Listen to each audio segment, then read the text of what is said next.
Hey traders, want to make your entries more accurate and increase your win rate? In this video, I'm going to show you how to combine three powerful tools: moving averages, RSI, and trend lines into one killer Confluence trading strategy. Stick around because I'll walk you through real chart examples and reveal exactly how smart money uses these tools to time their trades. Let's dive in. Confluence trading is all about combining multiple signals that agree on the same market direction. Think of it like getting several green lights before crossing the street. It reduces your risk and increases your probability of success. In this strategy, we're looking for all three indicators to align: the trend, the momentum, and the structure. First, let's talk moving averages. These are your trend filters. I use the 50 EMA and the 200 EMA.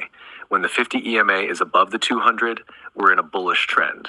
When it's below, the trend is bearish. This keeps us trading with the flow of the market. Also, notice how price often bounces off these EMAs. They act like dynamic support and resistance levels. Now let's bring in the RSI, the Relative Strength Index. This tool helps us confirm momentum. When RSI is above 50, it means the bulls are in control. When it's below 50, the bears are winning. But here's the key. We're not just waiting for RSI to hit 30 or 70. We want to use it to confirm that the strength is in the same direction as the trend. Third, trend lines. These are your structured tools.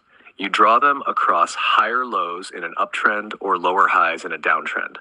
Look for at least two clear touches. Don't force the lines. Let the market show you the path. When price respects the trend line and the other indicators agree, that's your setup forming.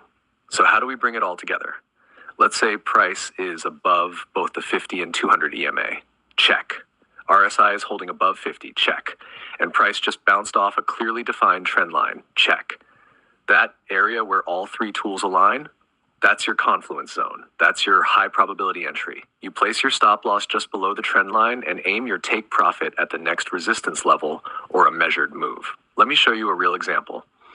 On the USD JPY chart, price was riding above the 50 EMA. RSI held above 60 the entire time. The trend line gave us two clean touches, and the third touch gave a perfect bounce. I entered the trade right there, placed my stop just below the trend line, and took profit at the recent swing high. That trade gave me a 3-to-1 return in less than 24 hours. But here are a few mistakes to avoid. Don't force confluence. Be patient. Wait for all three tools to give a clear signal. Don't trade against the trend just because RSI looks tempting. And above all, always use proper risk management. Confluence improves your odds, but nothing guarantees success. If this helped you, hit that like button and comment Confluence Mastery down below. I want to hear from you. Are you using this strategy already, or is this your first time learning it? Don't forget to subscribe for more smart trading strategies like this one. Thanks for watching, and happy trading.